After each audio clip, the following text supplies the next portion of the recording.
Good afternoon, everyone. Joseph Chacon, Chief of Police. I'd like to introduce the others that are here with me today. Have City Manager Spencer Cronk, Assistant City Manager Ray Ariano, who's over Public Safety, APD's Chief of Staff, Robin Henderson is here, as well as other members of APD's executive staff. I'm pleased to be here today. We are releasing the 2020 Protests and Riots After Action Report, which is known as an AAR hereafter, on behalf of the Austin Police Department. This document has been in draft form since the spring of 2021, has been updated between that time and now to reflect the changes that have been made to policy, training, and the structures. So as a department, we have continued to improve. I'm proud of the progress we've made and also understand that we have a lot of work to do. Let me begin by defining what we mean as an after-action report. It is a critical tool used to analyze an event, the response to that event, and the outcome, so that as an agency we may improve and better serve the community. The report also outlines a roadmap for safe and effective responses in the future. The report is a formalized process that allows us to take into consideration multiple viewpoints regarding the full picture of events and create a shared understanding of what occurred. We use the AAR to identify what worked and what did not, propose measures to address any problematic issues that were identified, and better understand lessons learned from a collective viewpoint. The review process yielded some key findings for APD. Before getting into some of the shortcomings identified, I would like to acknowledge two important factors that demonstrated strengths within APD. First, we recognized that the less lethal beanbag munition did not perform as expected, which resulted in unintended injuries. Once this became apparent during the protests, APD leadership explicitly prohibited the use of the less lethal beanbag shotguns. This action demonstrated the department's ability to adapt to evolving circumstances. Second, the department employees worked relentlessly under arduous conditions, enduring substantial abuse. This dedication and professionalism demonstrated a steadfast commitment to service and public safety. I'm incredibly proud of our employees and the work that they do every day. At the same time, we were able to identify several areas where the department could have performed better. These included planning and analysis of potential threats, operating under a unified command and control structure, following best practices on use of force reporting, and the necessity for comprehensive and streamlined internal and external communication. The AAR identifies 17 key areas of analysis and lists out problem identification, findings, recommendations, and subsequent implementation of improvements. I will not be going point by point during this media availability. Rather, I want to highlight some of the areas that we have been concentrating on as a department to improve. First, de-escalation techniques and training. APD has revamped its training efforts to ensure that all officers are thoroughly and regularly trained in effective de-escalation techniques for a variety of situations. These techniques include tactics such as active listening and clear verbal communication, maintaining a safe distance, explanations of actions and any consequences, and securing additional resources. This training is occurring in both cadet training as part of our new academy model, as well as during in-service training with our current officers. Next, improvements to mobile field force. APD's deployment of department resources highlighted a need for regular and ongoing mobile field force, crowd management, and riot control training for all officers.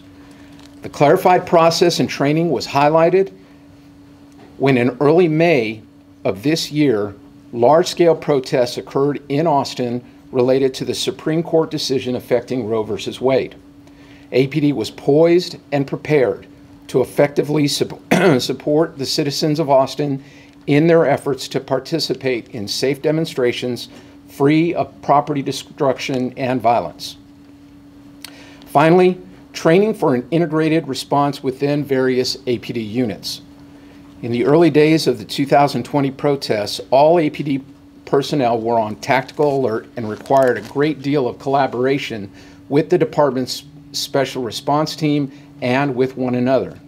Not everyone was familiar with the responsibilities, the duties and procedures of SRT or the other specialized units, making a coordinated response more challenging to achieve. APD now conducts integrated department-wide trainings across the various specialized response units. These collaborative joint operation trainings allow the different tactical response units to familiarize themselves with the roles and capabilities of the other units and to be better prepared for a thorough and efficient rollout of mobile field force in the future. As a final note, I want to address what I think will be the prevailing question related to the release of this after-action report. Why now? Why did it take so long to release? The review and analysis of the protests from 2020 have been ongoing since that summer. From the very beginning of the protests and riots, APD has been working to identify problem situations and responses so that strategies that are more effective could be employed. I recognize that it has been just over 2 years since the protests and riots occurred, but please know that APD has been working diligently to ensure progress towards the identified areas in need of improvement. While an initial analysis of the protests was prepared in early 2021, APD experienced a change in department leadership around that time, which prompted a hold on releasing the AAR. When I began in my position as interim chief of police in the spring of 2021, I worked diligently to address numerous focus areas, and the efforts to reimagine public safety became front and center for the department and for me. Much of this reimagining work really grew from the summer 2020 protests and the issues that we had begun to identify in the AAR. While the actual report was on the back burner for a bit, the work APD was doing to create stronger and more accountable policies and procedures was always underway. Standing here today, I feel confident in the release of this report and its inclusion of implementation steps for each focus area. We have accomplished a great deal in the past 2 years and fully recognize that we have more to achieve. My closing message for this media availability is this: I can promise you that we will never see another response similar to the one in summer of 2020. The way that we have changed our policies, our training, and the cross-training that we're doing across the department will ensure that we are better prepared, better trained, better equipped than we've ever been before, and that we will not see a repeat of the events of summer 2020. Estoy orgulloso de presentar esta tarde el informe posterior a la acción de APD para las protestas de 2020. Hemos estado trabajando en este informe durante casi 2 años y estamos contentos de poder finalmente presentarlo aquí, completo y sin editar. Tiene 17 áreas que se examinaron, se hicieron recomendaciones y en última instancia se implementaron esas recomendaciones. Todavía tenemos mucho trabajo por hacer, pero este documento puede ayudar a hallar esos esfuerzos en el futuro. That concludes our prepared comments. The after-action report will be officially distributed at 2 p.m. And I am here if there are any questions. Would this analysis and these changes have been made and reviewed even if there wasn't public outcry or suits against the city? Yes, you know, we had actually started the after-action review process well before any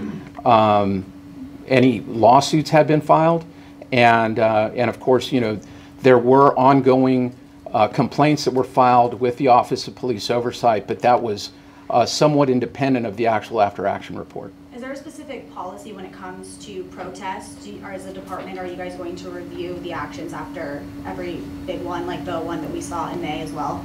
So there is always a debrief at the very least that occurs after every large-scale incident that we respond to, and then for something as large as this protest, an after-action report is appropriate. Do y'all think that the injuries to protesters were a result of the expired munitions, or do you think it was the fact that officers were shooting people in the head with these munitions? For example, if someone was shot in the eye with a munition that was not expired, I would imagine that they would still be injured. So as I explained kind of earlier in this process, the beanbag munitions did not perform the way that we had thought they would or that it was intended. And therefore, you know, we've stopped using those. I think that how all that, you know, is going to play out as some of our officers are under indictment right now related to the use of those munitions I think is going to play itself out in court. Did anything you can disclose about the agents that you're referring to, the ones that are in administrative leave because of all this? There's no news on that right now. They're still on administrative leave, and we're awaiting any updates that might come from court. Have those officers said anything about what they did intend with those less than lethal beanbag rounds? Well, certainly they participated in interviews with Internal Affairs. You know, that is information right now that I cannot disclose, but certainly that information has been at some point gathered from them. How long did it take to take those out of use that day? It was 2 days into the protest before their use was suspended. I think you touched on it, but what's going to be like the biggest changes now? There's a number of changes, and you'll actually see them in the report. There's 17 different focus areas. It's everything from command and control structure, making sure that we're embracing the incident command structure, you know, deployment strategies. There's a number of different areas. And just remember, an after-action report is designed to help the entity, in this case the police department, analyze the event, look at what the weaknesses were, perhaps in its response, and then learn from those and get better. And I think that we've demonstrated that in this report. Is APD going to change who is on SRT? There's been a significant turnover in the leadership in SRT over the last couple of years. And you'll see also in the report there is some description as to how much training. They're doing much more training than they've ever done before now to prepare, as well as that kind of cross-jurisdictional training that we've been talking about, that they're working with other specialized units so that we aren't relying simply on SRT if we have something like this happen again. We're going to have other units that are going to be able to assist them and have a much better and much more coordinated response. Did y'all conclude that it's better to have a larger SRT or a smaller team that's SRT? I can tell you that today we have a smaller team than we had in 2020. The analysis was not really about should we increase or decrease the size of SRT. It was more about that cross-training piece. I think you may have touched on it, but what do you say about these I believe, 20 or so officers being indicted? I think that I've made comments on that. I'm not going to add to that right now. You did touch on this, but talk about the difficulties that your officers faced those days as well. Yeah, you'll see beginning in the executive summary of the report that gives just a very brief idea because I think in some regard there was a thought that these were very peaceful protests. In the early days we had over 500 either attempted assaults or assaults on police officers in a variety of different ways, with things being thrown at them, them being physically assaulted during that time. And so there is just a brief touch on that. But as I said in my statement, you know, they were steadfast and maintained professionalism throughout. Are there going to be check-ins in the future future to make sure the new policies are working? So we regularly will brief out, to Public Safety Commission, Public Safety Committee. The Office of Police Oversight remains engaged on any outstanding cases from this and moving forward. And so those are really touch points for our community that there is still a large degree of visibility into what's going on in the department. Importantly, I want to note that this report is being released complete and unredacted. Okay, so we redacted nothing out of this report in an air of transparency to make sure that the public fully saw the issues that were faced and how we dealt with them. Do you feel that officers were underprepared and undertrained? Yes. And why is that?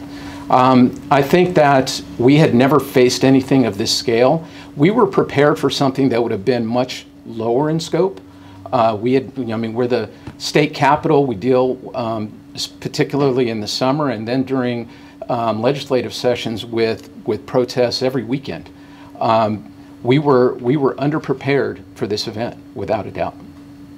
I think you mentioned, instead of the beanbags, and I'll look at the report, but what are you guys going to use instead of that? There is a reference in there to a new system known as Pepperball that is less damaging if you are hit by one, as opposed to a less lethal munition, and that are much more effective for crowd control.